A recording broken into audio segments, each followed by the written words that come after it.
Hello, everyone. Previously, I had made an introduction that we are going to discuss something to do with the decision to charge by the prosecution. We all know that all cases are prosecuted by ODPP. In as much as we have private prosecution, which I will explain much later at some point, we need to understand exactly what are the roles, what is the responsibility of prosecution when it comes to your allegations, because you realize that when you have a matter, when somebody has wronged you or committed an offense, first of all, you report. You don't go directly to court, you don't go directly to prison, you don't go to ODPP, but you make a report to the police station, which is an allegation that your rights have been infringed, you have been offended. That's the right way to do. So the question is now, how does the prosecution come in?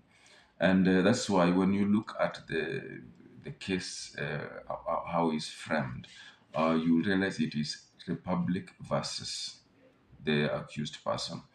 So the prosecution takes over all the cases generally. And why are we getting here? First of all, we need to understand that prosecution or ODPP is created by the Constitution. And this is what the Constitution says in Article 157 of the Constitution of Kenya. There is established the office of Director of Public Prosecution. Now, in this case, we need to understand before we get to know, and this is very basic for everybody who has a case, you need to understand what is the role of prosecution. It's not just about going to court and defending yourself. It's not about writing submissions and all that. First of all, understand the role of the police, understand the role of the prosecution. How do they come in?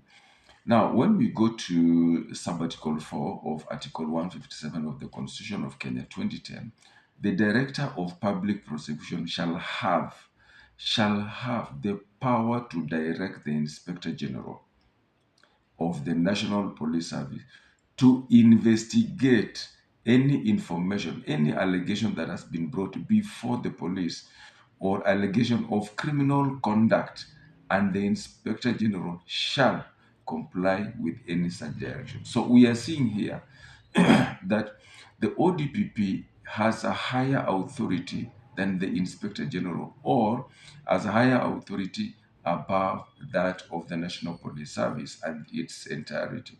So what do they do? First of all, they give directions to the police to investigate any crime. The police cannot do it on their own unless they get express authority from the Attorney General. Now, that is the provision of the Constitution. And so the mandate to do the investigation is vested upon the National Police Service, who is now at this point, the authority is the Inspector General. Now let's proceed to understand a few things about the ODPP, or the Office of the Director of Public Prosecutions. Now, I'm just moving exactly, on very particular issues that we need to understand as persons who have been offended or offenders, and of course the general public, because our responsibility is to play, is to give a public awareness on the matters, court, and offenses. When we get to Sabbatical 11, this is what it says. In exercising the powers offered or conferred by this article, this is now talking about the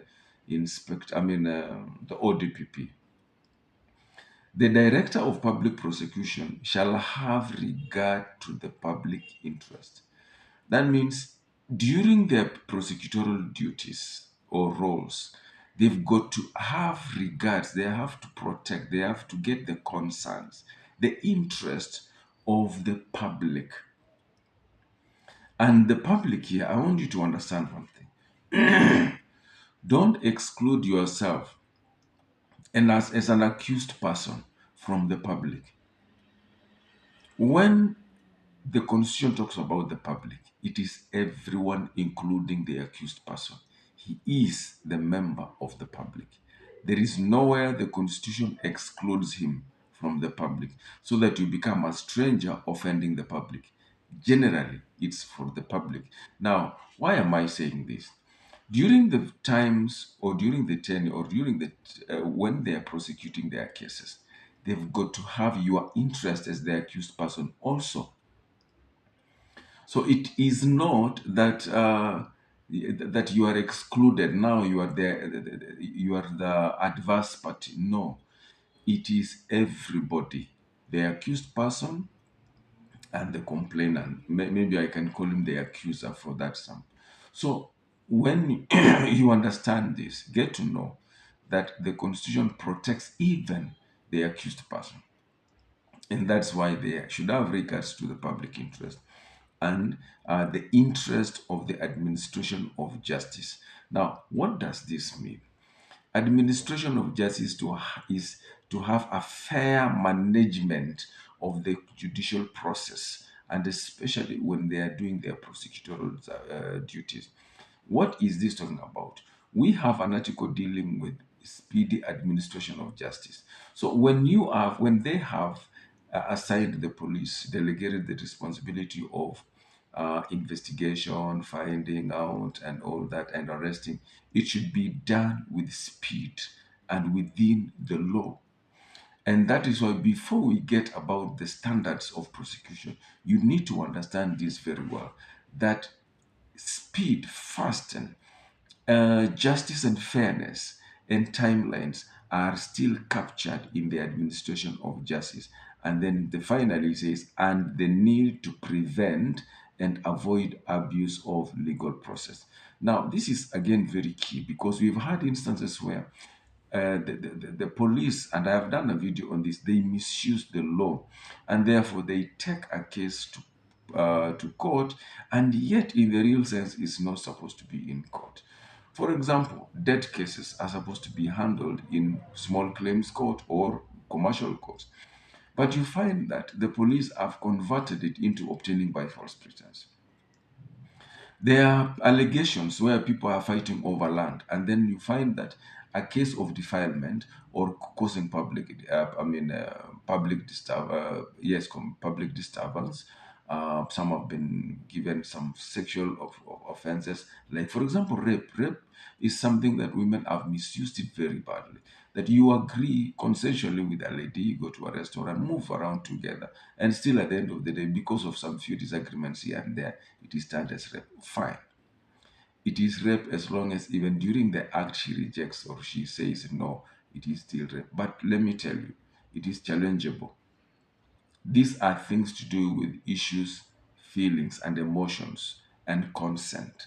So you cannot say that somebody forced you to a place and then you start claiming that that was rape. Okay, fine. The problem that we have is that people are very poor in defending themselves. So up to this point, I just wanted to let you know that the functions of the ODPP are specified as I have mentioned in this video.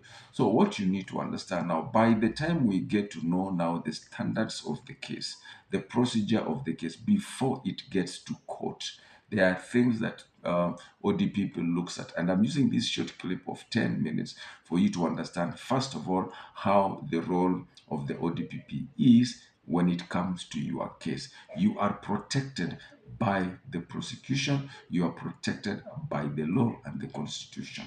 So understand this very well. Don't become a victim. Just because you have been arrested, now you become a stranger in the land. No, you are still within the bracket of the public as provided for by Article 157, Sub-Article 11 of the Constitution of Kenya. So the next, let us come to understand now the role of the police so that you get to know now what are of the standards of test when the prosecution receives your case before they continue with it to court. What is it that they look at? So welcome. This is Wakilingeno, a Yellow Ribbon Initiative, an organization that really defends the rights of the arrested persons, the rights of remandees, and the rights of ex-convicts. Our role is to make sure you create awareness to the public pursuant to the principles of STARJ, social transformation through access to justice. So um, in our quest to teach everybody, we make sure that you understand the law, and that is access to justice. That's why we use the simplest language possible, and we are able to teach you and train you even how to defend yourself or how to frame a statement in a police station. We can be able to help you understand those facts. Shalom and God bless you.